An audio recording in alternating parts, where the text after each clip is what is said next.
ایک شخص نے حضور سے پوچھ ہی لیا،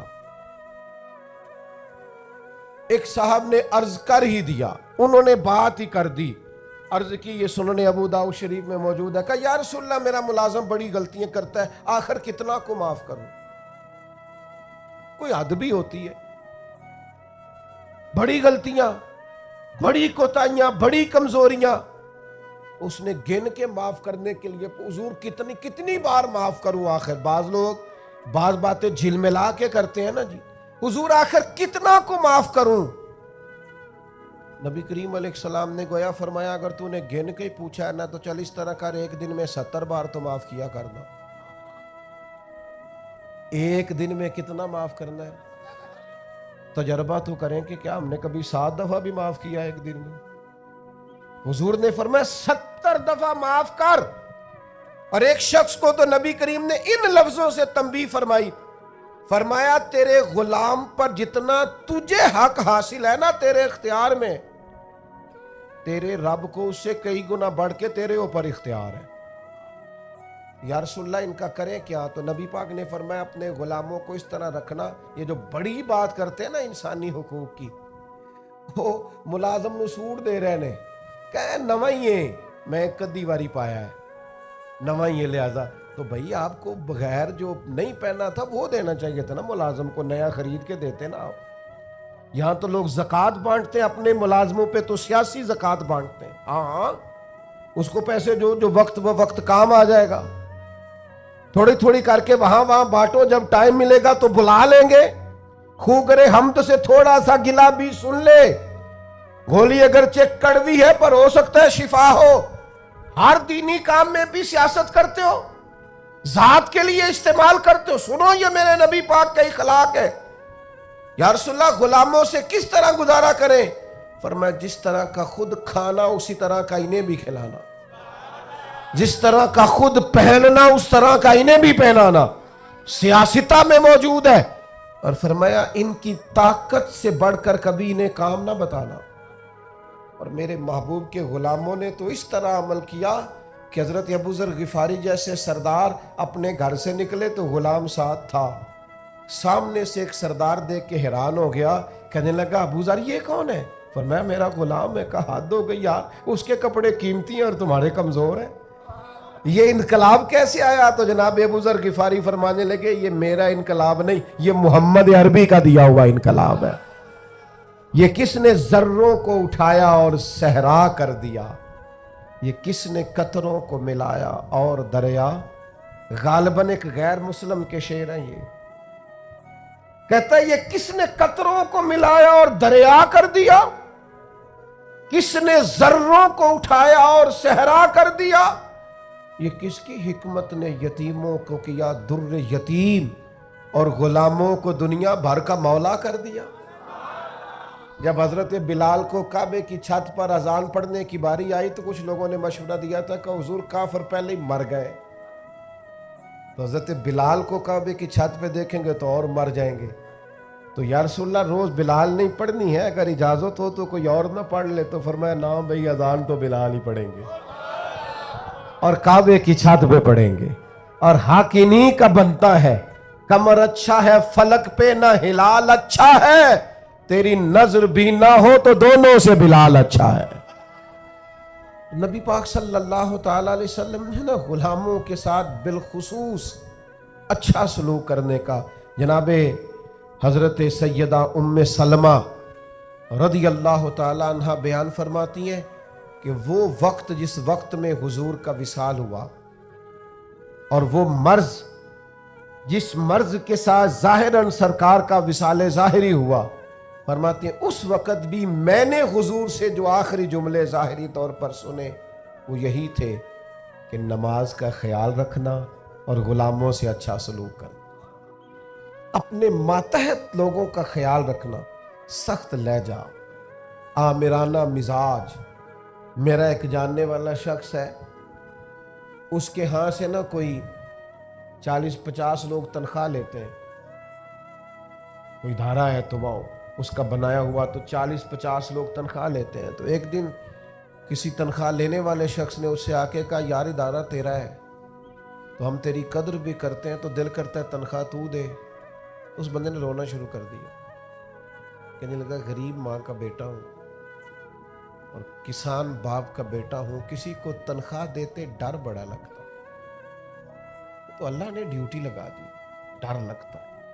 اگرچہ میرے سائنوں سے جاتی ہے, میری اطلاع سے جاتی ہے, پر مجھے ڈر آتا ہے, مجھے خوف آتا ہے. میں اور کسی کو تنخواہ دوں, میں نہ توبہ, مجھے خوف آتا. یہ باہر ہی کوئی اور ہی کرے, میرے والا کام. اپنے اندر احساس پیدا کرو یار, 4 لوگ ہمارے ماتحت ہوتے ہیں, آپ یقین کریں خون خوش کیا ہوتا ہے بعض لوگوں نے اپنے ملازمین. ایک چھوٹی سی بات اور عرض کروں, عورت بیچاری کی عقل ناقص ہوتی ہے. عورتوں سے اچھا سلوک, اپنی گھر والی کے بارے میں رویہ نرم, مقابلے کی فضا نہ پیدا کریں اپنے گھر میں. نبی پاک علیہ السلام نے ناز برداری فرمائی ہے ازواج مطہرات. حضور کا سلوک کریمانہ رہا ہے, محبوب کی شفقت رہی, سخت ترین لہجہ اور رعونت والا مزاج اپنی گھر والی کے حق میں. یہ بھی انداز نبی پاک علیہ السلام کا دیا ہوا نہیں ہے. حضور نے فرمایا تم میں سے سب سے بہتر وہ ہے جو اپنے گھر والوں کے لیے بہتر ہے, اور فرمایا میں تم سب سے بڑھ کر اپنے گھر والوں کے لیے بہتر. دوستوں کے ساتھ خوش گپیاں اور دیر تک خوشگوار موڈ, اور گھر جاتے ہی لہجہ ترش, اور جناب آپ بابا میں تھکا ہوا آیا ہوں, میرے پاس ٹائم نہیں ہے زیادہ باتیں سننے کا. یہ حضور کا دیا ہوا اخلاق نہیں ہے. وہ تو لباس ہے مرد عورت کا اور عورت مرد کا. اللہ تعالیٰ نے ہمارے نبی پاک صلی اللہ تعالیٰ علیہ وسلم کو بے شمار اور لا تعداد عظمتوں, نعمتوں, سعادتوں اور بلندیوں سے سرفراز فرمایا ہے. ان میں سے حضور علیہ السلام کی ایک عظمت اور ایک بلندی یہ ہے کہ وَإِنَّكَ لَعَلَىٰ خُلُقٍ عَظِيمٍ. فرمایا محبوب بے شک آپ عظیم اخلاق پر ہیں, آپ کے خلق, آپ کی خو بڑی عظیم ہے. اخلاق کا مطلب انسان کے جمیع اخلاقیات, اس کے رویے, اس کا لہجہ, اس کے معاملات, یہ سارے اخلاقیات میں شامل ہیں. دیانتداری بھی اخلاقیات ہے, سچ بولنا بھی اخلاق ہے, کنجوسی اور بخیلی سے بچنا بھی اخلاق ہے. انسان تمام رذائل سے اپنے آپ کو محفوظ رکھے, اچھی عادات, اچھا رویہ, اچھی سوچ, اچھا لب و لہجہ, لوگوں کے حق میں خیر خواہی کا جذبہ, دوسروں کے لیے اس کی طبیعت کے اندر اچھے جذبات, یہ سارا اخلاقیات کا معاملہ ہے. نبی کریم صلی اللہ تعالیٰ علیہ وسلم نے اپنی تشریف آوری کے جو مقاصد خود بیان فرمائے, ان میں سے سرکار نے ایک بڑا مقصد یہ بیان فرمایا کہ میں تمہارے اخلاق کی تکمیل کرنے کے لیے دنیا میں آیا. انسان بڑا پکا نمازی ہو, بڑا پکا حاجی ہو, اس کا سارا لباس مذہبی ہو, اس کا دعویٰ بھی یہ ہو کہ میں بہت کامیاب دیندار آدمی ہوں, لیکن اس کا رویہ, اس کا لین دین کرنا, اس کا لوگوں سے معاملات کرنا, اس کا لوگوں کے بیچ وقت گزارنا یہ ٹھیک نہ ہو تو کوئی بھی اس کی نمازوں پر, عبادتوں, ریاضتوں پر بھروسہ کرنے کو تیار. اقبال کہتے ہیں یہ ذکر و فکر, یہ نیم شبی, یہ ریاض, تیری خودی کے اگر پاسباں نہیں تو کچھ بھی نہیں.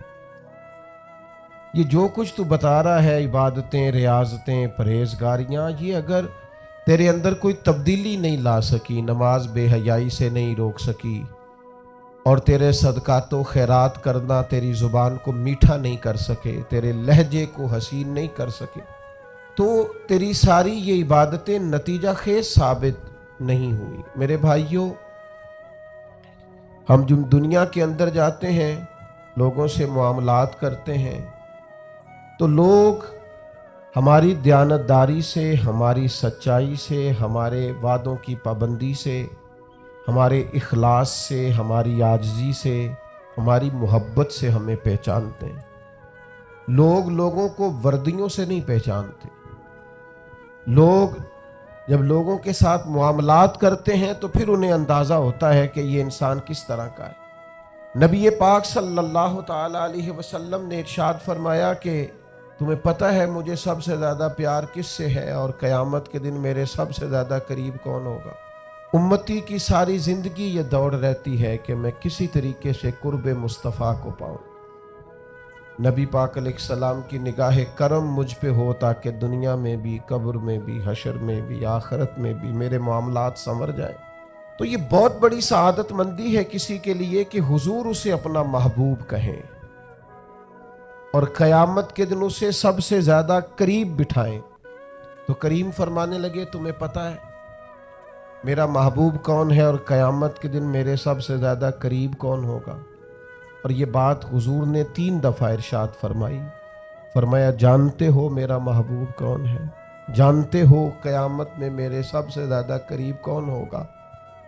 حضور تو اشارتاً بھی کوئی بات کریں تو بڑی بات ہے، 3 بار ایک بات کو دہرا کے محبوب نے فرمایا میرا سب سے زیادہ محبوب وہ ہے اور قیامت کے دن میرے سب سے زیادہ قریب وہ ہوگا جس کے اخلاق زیادہ اچھے۔ ساری محنت اپنے ظاہر پر نہ کریں، سارا وقت کپڑوں کو سجانے سنوارنے میں نہ گزار دیں، سارا ٹائم اپنی تصویروں کو درست کرنے میں ضائع نہ کر دیں۔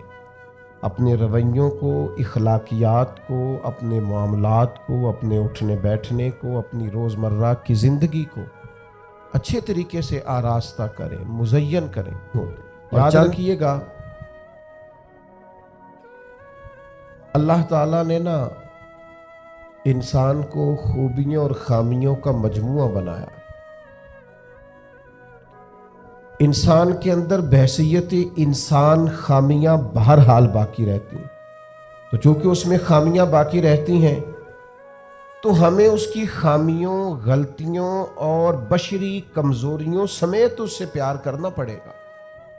اگر ہم یہ کہیں کہ وہ کوئی غلطی ہی نہ کرے، اس کے اندر کوئی کمزوری ہی نہ رہے، کوئی اس کے اندر بشری تقاضا باقی نہ رہے، تو پہلی بات یہ ہے کہ ہمارا یہ مطالبہ ہی سرے سے غلط ہے۔ اس لیے کہ اللہ تعالیٰ نے بالکل معصوم تو فرشتوں کو بنایا ہے، فرشتے معصوم ہیں، اور اشرف المخلوقات اللہ نے حضرت انسان کو بنایا ہے۔ اس کے ساتھ اللہ نے یہ آزمائش رکھی ہے تو انسانوں کے اندر کمزوریاں رہیں گی۔ نبی پاک صلی اللہ تعالی علیہ وسلم نے ارشاد فرمایا جس آدمی کو غصہ آیا اور وہ اپنا غصہ نکالنے پر قادر بھی تھا لیکن اس نے اللہ کی رضا کے لیے اپنے غصے کو کنٹرول کر لیا، فرمایا اللہ اس کے دل کو امن سے بھی بھر دے گا اور ایمان سے بھی بھر دے گا۔ نہیں، غصے کو کنٹرول کرنا ایمان کی مضبوطی کا باعث بنتا ہے۔ ہوں گے کچھ لوگ بیچارے جو کمزور ہوں گے، کچھ نہیں کہہ سکتے، آپ کا غصہ سہتے ہوں گے، یا کچھ ایسے لوگ ہوں گے جو آپ سے محبت بے پناہ کرتے ہوں گے، اس لیے آپ کا غصہ برداشت کرتے ہوں گے۔ لیکن حضور نے جو ہمیں اخلاقی رویے سکھائے ہیں ان میں تو محبوب نے فرمایا وہ پہلوان ہے جو اپنے آپ پر کنٹرول کرے، اپنے آپ کو قابو میں رکھے، اپنے غصے کو، غیظ و غضب کو وہ ذرا سنبھال کر رکھے۔ ہم اپنے آپ پر کنٹرول نہیں رکھتے، بہت ساری باتیں ہیں جو ہم کر لیتے ہیں، لیکن چونکہ مومن ہیں، حضور علیہ السلام کے غلام ہیں، مجھے اچھی طرح پتہ ہے کہ سینکڑوں ہزاروں لوگ ایسے ہیں جن کو بعد میں پچھتاوا ہوتا ہے کہ مجھے یہ بات نہیں کرنی چاہیے، مجھے اس طرح کا رویہ نہیں رکھنا چاہیے۔ کچھ بولیاں بول لیتے ہیں لیکن چونکہ اندر ایک مومن بستا ہے، حضور کا غلام بستا ہے، تو پھر دل پچھتاتا ہے، سینے میں بات کھٹکتی ہے۔ میرے بھائی بہت پہلے سے اپنے اوپر کنٹرول کریں، اپنے آپ کو غیظ و غضب سے، ناراضگی والے جملے بولنے سے بچائیں۔ ہاں بالکل ناراض نہ ہونا بھی زیادتی ہے، ناراض ہونا بھی چاہیے اور بڑا زبردست ہونا چاہیے، سخت شدت کے ساتھ غصہ کرنا چاہیے، پر کب؟ جب اللہ کی حدوں کو توڑا جائے، جب شریعت کی مخالفت کی جائے اور دین کی باتوں کو چھوڑا جائے، اللہ کی رضا کے لیے ناراض ہو۔ سیدہ طیبہ طاہرہ حضرت عائشہ صدیقہ رضی اللہ تعالیٰ عنہ فرماتی ہیں کبھی اپنی ذات کے لیے حضور ناراض نہیں ہوئے، لیکن اگر اللہ کی حدیں توڑی جاتی تھی تو ناراض ہوتے تھے۔ چاہیے نا والد کو کہ بیٹا جان بوجھ کے نماز چھوڑ دے تو ناراض ہو، بیٹی پردہ نہ کرے تو ناراض ہو۔ چاہیے نا اسے کہ اگر اس کے گھر کے اندر کوئی غیر شرعی کام ہو رہا ہو تو وہ ناراضگی کا اظہار کرے، حکمت کے ساتھ سمجھائے، دانائی کے ساتھ تبدیل کرنے کی پوری کوشش کرے۔ آپ کا دل اس وقت پوری طور پر ناراض ہو جب آپ شریعت کی مخالفت ہوتے ہوئے دیکھیں۔ 10,000 گم ہونے پر تو جس کا دل پریشان ہوتا ہے، لیکن نماز ظہر قضا ہونے پر جسے کوئی اثر نہیں ہوتا، جو چند منٹ، آدھا گھنٹہ، پونا گھنٹہ نوکری سے لیٹ ہو تو احساس پیدا ہوتا ہے، لیکن کئی دن بیت گئے فجر نہیں پڑی، کتنے دن گزر گئے سویرے اللہ کی بارگاہ میں نہیں اٹھا، توجہ نہیں ہوتی۔ 2 حدیثیں اکٹھی عرض کرنے لگا ہوں، آپ نے ان دونوں روایات پر غور کرنا ہے۔ ایک قاضی اجاز رحمت اللہ علیہ نے شفا شریف میں لکھی اور ایک امام احمد بن حنبل نے اپنی مسند میں نقل فرمائی۔ صحابہ فرماتے غزوہ احد کے موقع پر ہم نے نبی پاک علیہ السلام کے رخ زیبا پر خون بہتا ہوا دیکھا، کفار نے سنگ باری کی، تکلیف دی حضور کو، مقدس رخساروں پر خون بہا۔ ہم نے عرض کی یا رسول اللہ دعا کرے نا یہ برباد ہو جائے۔ نبی پاک علیہ السلام نے فرمایا مجھے لان تان کرنے والا نہیں بنا کے بھیجا گیا، مجھے رحمت بنا کے بھیجا گیا۔ اور نبی کریم نے دعا فرمائی یا اللہ انہیں ہدایت عطا فرما۔ اس موقع پر جب حضور کو ذاتی طور پر تکلیف دی گئی ہے، مقدس چہرہ نور پر خون بہ رہا ہے اور صحابہ کے کلیجے پھٹ رہے ہیں، اور احد کے میدان میں حضور کا وہ رنگین چہرہ خون سے بھرا ہوا دیکھ کر طبیعتیں مچل رہی، تڑپ کے عرض کی حضور کریں دعا یہ تباہ ہو جائے۔ فرمایا نہ بھائی، وہ لان تان کرنے والا نہیں، مجھے تو رحمت بنا کے بھیجا گیا۔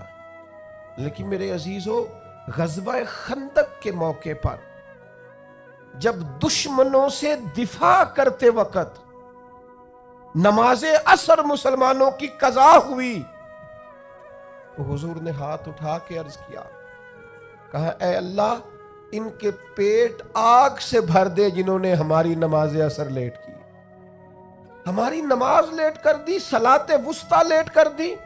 ہمیں تیرے حضور جھکنا تھا، ہمیں وہ نماز پڑھنی تھی جو بڑی قیمتی ہے، نماز عصر انہوں نے ہماری نماز لیٹ کر دی، ان کے پیٹ آگ سے بھر دے۔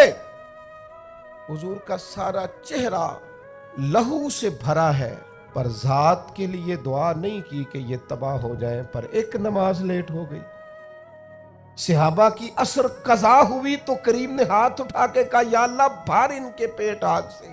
او سنگیو، آؤ یارو اپنا اخلاق تو دیکھیں، میری بھی فجر قضا ہے، میرے پتر کی بھی قضا ہے، میری جوان بیٹی بھی جم کے سو رہی، کبھی ماتھے پر شکن تک نہیں آئی، لیکن میری روٹی لیٹ ہو جاتی ہے تو میں سارا گھر سر پہ اٹھا لیتا ہوں، زمین آسمان ایک کر دیتا ہوں۔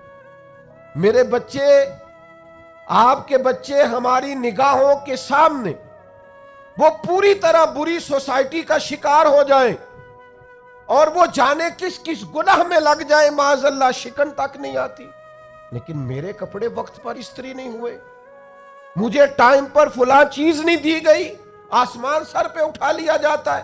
حضور نے تو ہمیں یہ اخلاق سکھایا ہے کہ لہو سے تیرا وجود بھی ذات کے لیے بھر دیا جائے، تو زبان سے لان تان نہ کرنا، یہ تیرے نبی کا طریقہ ہے۔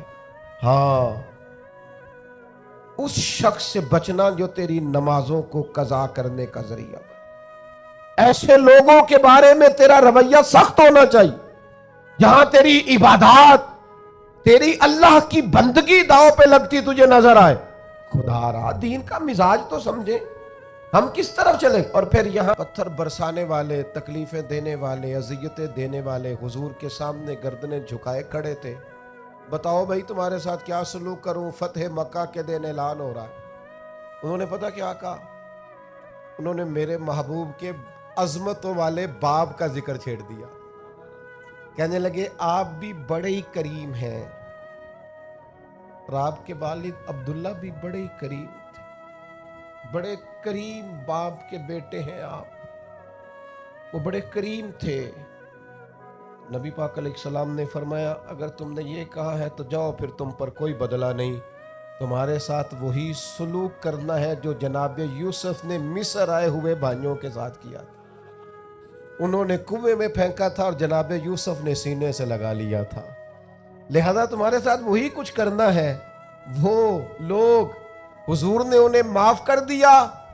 میں اگر ایک جملہ کہوں تو شاید آپ کو اچھا لگے اور آپ کہیں کہ یہ جملہ کوئی کسی اچھے ادیب نے اور کسی اچھے دانشور نے بڑی اچھائی سے کہا ہے.